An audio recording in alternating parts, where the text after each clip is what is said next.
Et si vous profitiez des vacances pour renouer le lien avec votre ado? C'est une période parfaite pour fortifier les liens familiaux, améliorer la communication et surtout se créer de nouveaux souvenirs ensemble. Parentalité et adolescence.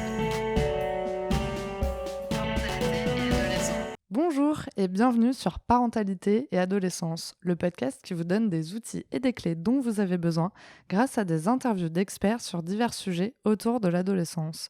L'adolescence n'est pas obligée d'être synonyme de chaos, alors soyez joie, il y a des solutions. Avant de commencer, si vous n'êtes pas abonné à la chaîne YouTube, n'hésitez pas à le faire dès maintenant pour ne pas manquer les prochains épisodes. Pour cet été, je vous propose des épisodes un peu différents pour vous accompagner durant cette période à lâcher prise, améliorer votre relation avec votre ado et bien d'autres choses. Aujourd'hui, c'est un épisode dans lequel je vous propose 10 conseils pour retisser du lien avec votre ado pendant les vacances. J'espère que cet épisode vous plaira et vous aidera surtout. On commence par le premier conseil, lâcher du lest, c'est les vacances. Oui, parce que toute l'année, il y a des règles, il y a des horaires à respecter, mais là, c'est les vacances, donc vous pouvez vous permettre justement de relâcher la pression. Ils peuvent faire des grasses matinées, des siestes, se coucher plus tard. Voilà, il faut vraiment relâcher la pression. Conseil numéro 2, autorisez votre ado à sortir plus tard. Oui, parce que alors, c'est les vacances, donc forcément, il compte bien en profiter. Et puis, vous pouvez aussi en profiter pour vous passer une petite soirée tranquillement avec votre partenaire ou en solo. Donc, accordez-lui plus de temps libre avec des horaires à respecter, ce qui permettra à votre ado justement de prendre des responsabilités et surtout, vous pourrez lui montrer que vous lui faites confiance. Donc, ça va instaurer quelque chose qui peut perdurer forcément pour peut-être la rentrée, donc lui expliquer que potentiellement, si tout se passe bien pendant l'été, il y a peut-être des choses qui peuvent changer à la rentrée. Donc dans ce cas-là, il a toutes les cartes en main. Conseil numéro 3, soyez ouvert et disponible. Pendant les vacances, essayez de créer un environnement dans lequel votre ado se sentira à l'aise de partager ses pensées et ses émotions.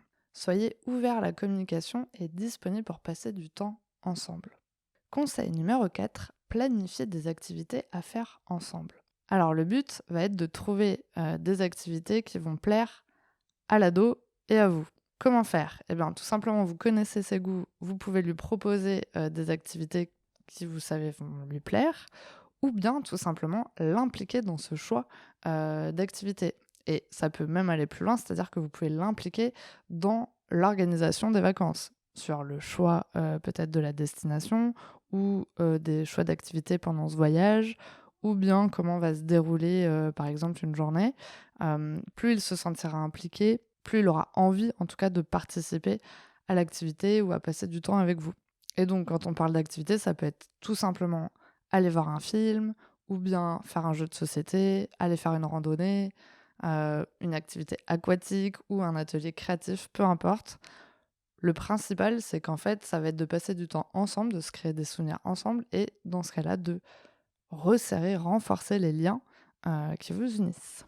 Conseil numéro 5, établir des règles autour des écrans. Alors oui, c'est les vacances, donc on profite, on fait peut-être les choses différemment. Mais si vous souhaitez passer du temps de qualité avec vos ados, eh bien, il va falloir quand même respecter certaines règles. Donc, pas forcément peut-être leur dire tu as que 5 heures ou 3 heures de temps d'écran par jour, mais plus peut-être à un moment donné dire bon, là, écoute, on va passer un temps sans écran et du coup, tout le monde pose son téléphone et on va passer un moment ensemble. Voilà, ça peut être des choses un peu plus faciles à mettre en place que vraiment des règles sur des horaires spécifiques. Voilà, peu importe, dans tous les cas, ça dépend de votre famille et de vos ados et de vos envies également. Conseil numéro 6, pratiquez l'écoute active. Quand votre ado veut vous partager quelque chose, eh bien, accordez-lui toute votre attention. Posez-lui des questions ouvertes, montrez de l'empathie et surtout ne jugez pas ses opinions ou ses sentiments. Même si peut-être que vos opinions divergent, le but c'est qu'il puisse savoir que vous êtes à son écoute, que vous êtes là pour lui et c'est bien le principal. Bien évidemment, s'il vous demande votre avis, là vous pouvez lui donner. Conseil numéro 7, respectez leur indépendance. Alors oui, un ado a besoin d'espace pour grandir et se développer. Donc, il faut respecter son besoin d'indépendance tout en lui montrant que vous êtes là pour lui quand il a besoin, pour le guider, pour le soutenir, peu importe. En tout cas, c'est de lui montrer que vous êtes là, mais qu'en même temps, vous avez confiance en ses capacités et en ses choix. Conseil numéro 8, montrez de l'intérêt pour sa vie et ses activités. Intéressez-vous à ce qui lui plaît, à ce qu'il regarde. Le but est qu'en fait, ça lui fasse plaisir après de vous montrer plus de choses. Ça va lui donner envie de vous montrer plus de choses, de partager plus de choses avec vous, même si vous n'êtes peut-être pas passionné par ce qu'il vous montre. Le principal, c'est de passer un moment avec votre ado et de partager ces moments ensemble. Conseil numéro 9, montrez-lui votre amour et votre affection. Alors oui, on parle d'ado, donc forcément faire des câlins et des bisous, ça va pas forcément être le truc le plus simple, sauf si ils sont ok, bah tant mieux pour vous.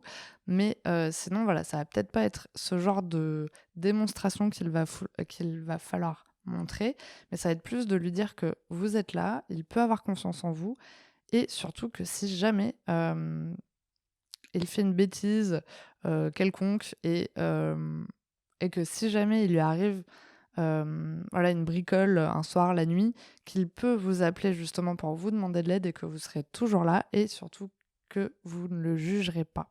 Donc voilà, le but, ça va vraiment être de lui montrer que vous êtes là, il peut avoir confiance en vous et vous serez toujours là pour lui. 10e conseil, montrez l'exemple. Il faut incarner les valeurs que vous voulez transmettre à votre ado.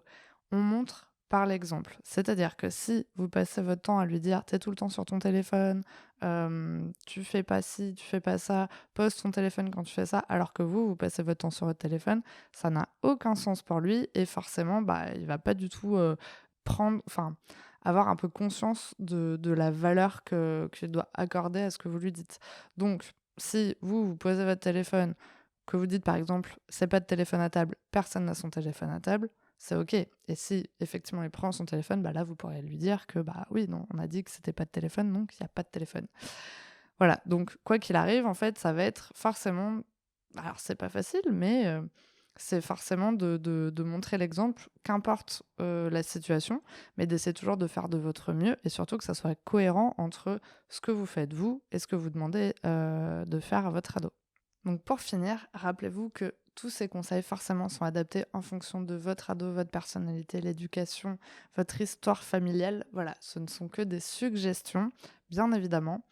Mais surtout, c'est de comprendre que les vacances, c'est l'opportunité justement de pouvoir mettre en pratique plein de choses, renouer le dialogue, renouer avec votre ado, créer de nouveaux souvenirs. Vraiment, profiter de ce temps pour pouvoir faire tout ça avec eux. Et pour aller plus loin, si vous le souhaitez, vous pouvez aller écouter l'épisode numéro 2, comment renouer le dialogue avec son adolescent. Ça pourra peut-être vous donner d'autres clés. Merci d'avoir regardé la vidéo jusqu'au bout, j'espère qu'elle vous a plu. N'hésitez pas à la partager autour de vous et on se retrouve la semaine prochaine pour un nouvel épisode. À bientôt.